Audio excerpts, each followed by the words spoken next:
I want to talk today about the concept of Kobe Bryant because there's been enough things, there's been enough talk about the great basketball career.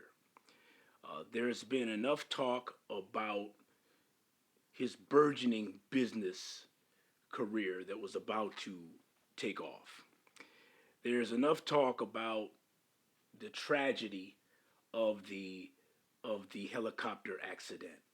Plenty of talk, and there will be much, much more in the weeks to come, maybe the years to come.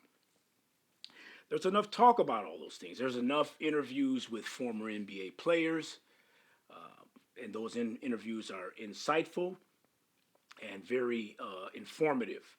So I'm not besmirching any of these things that are being said right now, but I am saying this. This thing goes much, much deeper, and I want to honor the depth of Kobe Bryant and indeed the concept of Kobe Bryant as it relates to the African American male.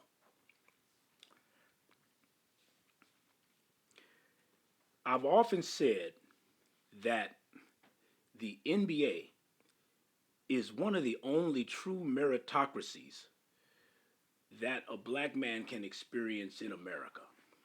Now, let's not let that get misconstrued because I just read a comment when I made that statement on social media. I read a comment that said, "What do you mean it's a meritocracy? It takes forever for a black man to become a coach in the NBA, or there are no black owners in the NBA, except for save Michael Jordan, the magical African American." So this person really gave me a lot of pushback. But I said, so okay, no, I'm not talking about the NBA business or the executive suite or the skybox. I'm talking about for the individual athlete who can ply his wares, who can show forth his talent and be paid handsomely for it, and still have the leeway to have some opinions about social issues. This is almost unheard of in all of American society, folks. It's almost unheard of. There's always strings attached. There's always a fear of an African American man actually having an idea or having an opinion. There's always that fear. There is the propensity to keep the African American male in a box. That box being one that is sort of what we call in our community the magical Negro. The box of, oh, this is he's doing really great things, and it's an anomaly. It's something that we don't see often. We'll never see another Michael Jordan, or we'll never see another Michael Jackson.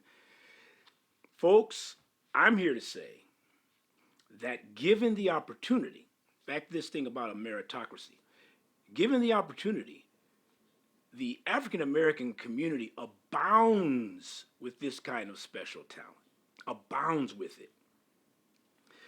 But I want to stick to the NBA now because an NBA athlete, and nowadays we all know the whole system, the juvenile farm system of finding future NBA players begins way down in middle school in AAU basketball. There are some basketball players now that are being scouted at 9 years old based on their growth rate, based on their muscular maturity. They're already being scouted for the NBA as we speak.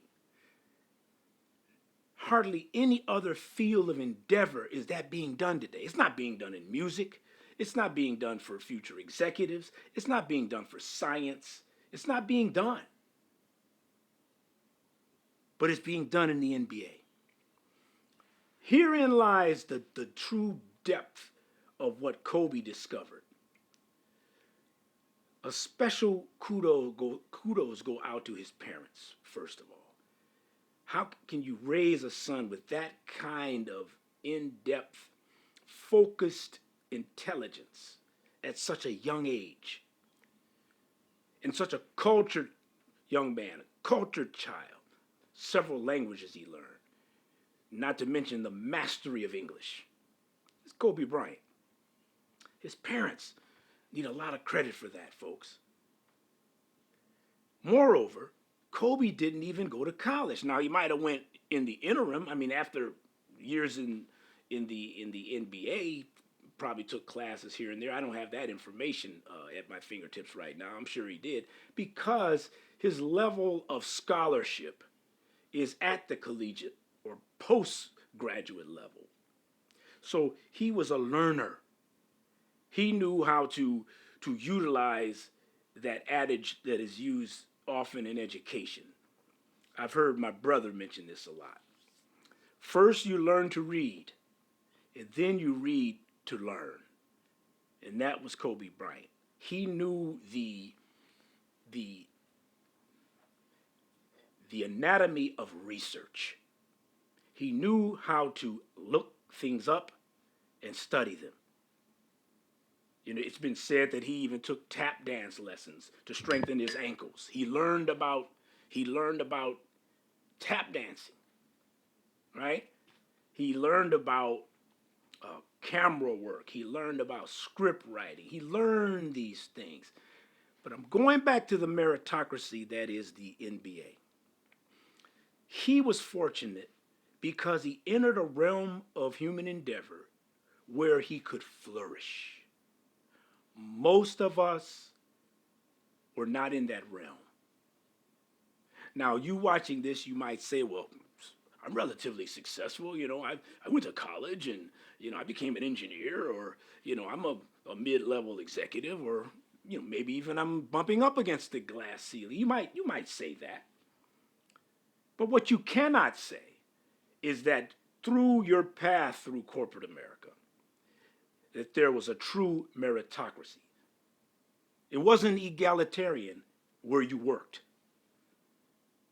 If that's the case, let's hear some of your comments, and I want you to flesh that out. And I probably can show where you got some breaks along the way. And I probably also can show where you were passed over numerous times, even though you were more than qualified for promotion. Kobe didn't necessarily have that, folks. And herein lies the secret of the concept of Kobe. He said, first of all, I'm a teenager. Let me just be the best ball player possible, right? Let me do that first because I do see along the way I can make the NBA if I'm good enough. I can make it. I won't be thwarted. I won't be dissuaded.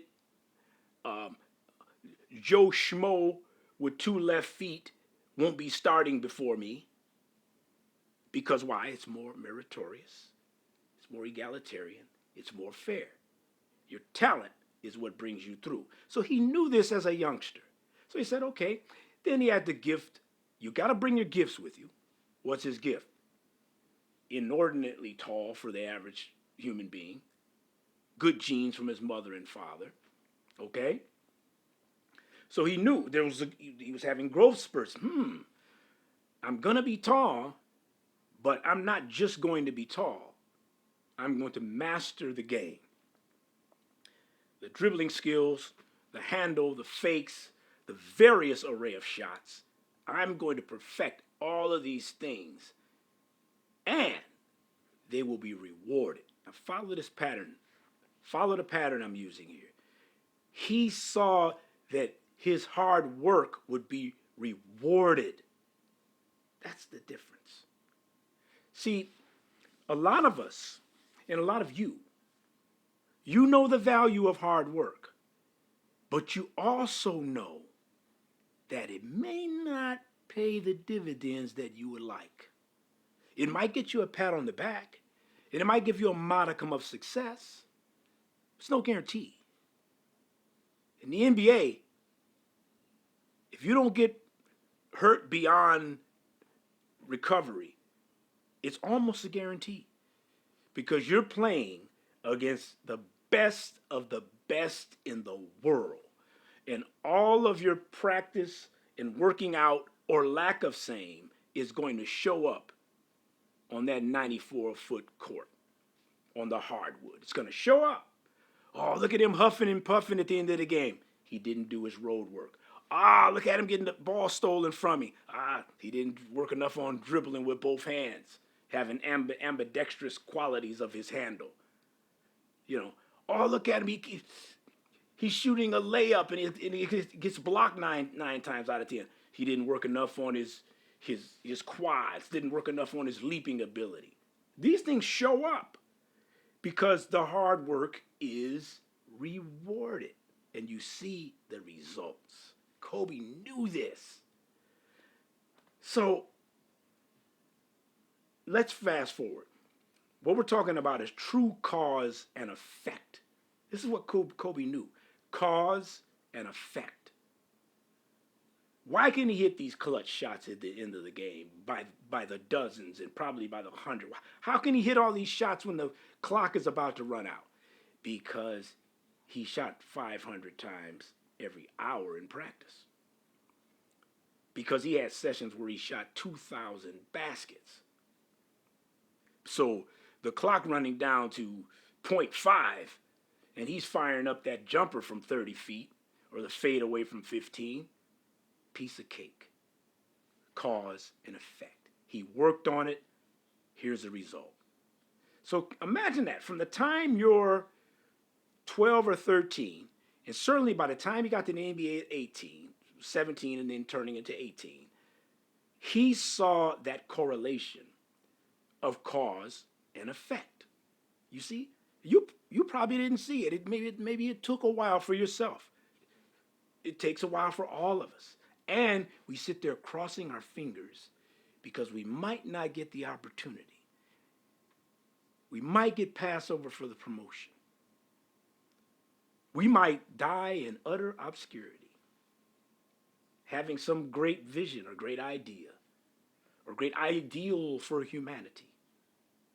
Die in obscurity because the path, the meritorious path, isn't there for you. You know, the American dream, that's a little sketchy sometimes. In the NBA, it can happen. They're rewarded from merit. Let's keep following Kobe here now. Having gone through so many seasons of NBA basketball and getting better every single year, every year he would come up with some new rub, some new trick, some new move, some new spectacular pass, or some kind of play that nobody's seen before. Every year, because of the cause and effect, he worked on it. And then what else did he do? He mirrored the success of arguably the greatest basketball player to ever live, Michael Jordan. He mirrored Michael Jordan. He said, that guy's a success. Everybody wants to be like Mike. Well, I'm Kobe, but let me be like Mike to emulate that level of excellence. And he knew if he did that, we're back to cause and effect. If I emulate Michael Jordan, if I get as good on defense as Michael Jordan, if I get in the weight room like Michael Jordan, if I talk like this like Michael Jordan, everything about Jordan, this guy emulated and perfected. But again, it's because of cause and effect. He was in a realm. He wasn't lost in some cubicle somewhere in corporate America. Okay? Or he wasn't at some factory where, the foreman is got like a 6th grade education and here he may have been to college. No, he wasn't in that realm. He was in the realm where if I'm good, I'll be rewarded. Okay? Now let's fast forward. Because we know his career, as I mentioned at the outset, there's plenty of commentary about the great basketball career of Kobe Jordan. Listen to that, Freudian slip. Ladies and gentlemen, Kobe Jordan. We know about all that. Enough is being said. That's not what I'm here to talk about.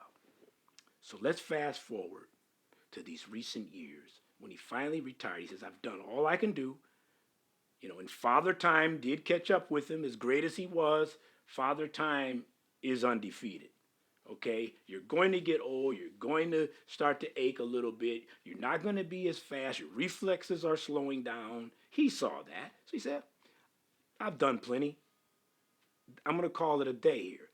But now I'm going to take that level of cause and effect and tenacity. See, I haven't even mentioned the buzzword these days. I haven't even mentioned the mamba aspect, the black mamba. Treacherous, formidable, tenacious, persistent. He's going to use that in another realm. And guess what, folks? Guess what? Here's what he also knew. He knew that he had the money that people couldn't say no to him. He didn't have to go to a Hollywood studio asking for a role. Or he didn't have to go to some company begging for a job. No, no. He had the bankroll to bankroll himself and his ideas, which were substantial.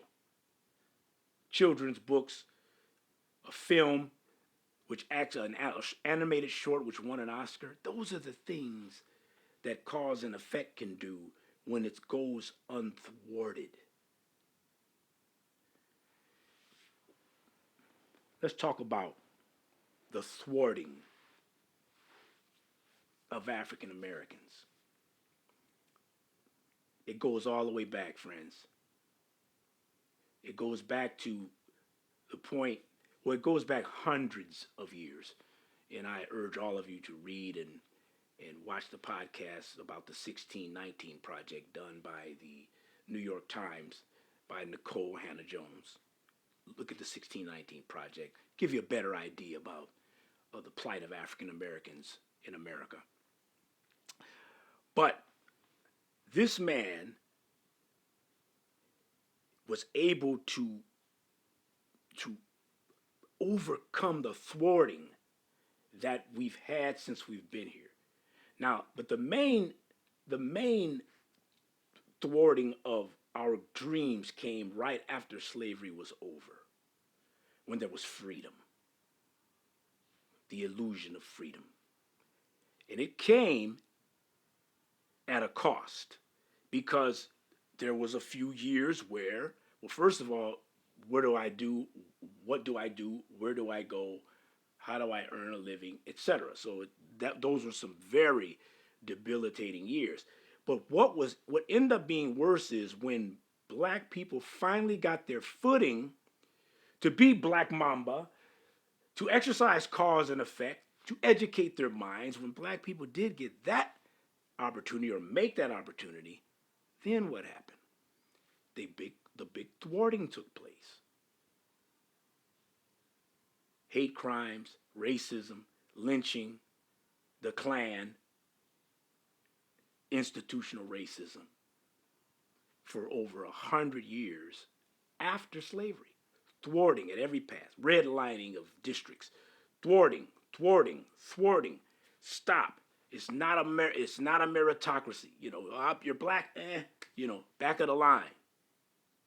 Thwarting constantly, and everybody watching this can relate if you're an African American.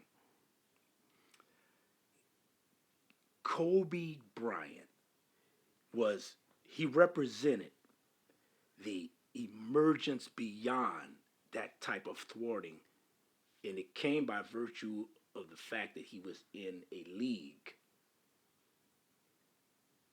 that honored his true gift. Are you in a job that honors your true gift?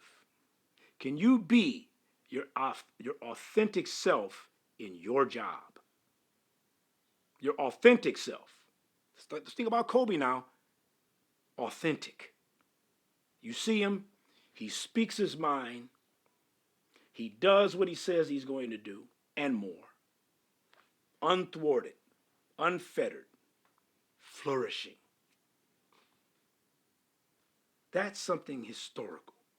And I think for years, people will study that. He may be the harbinger of a new age,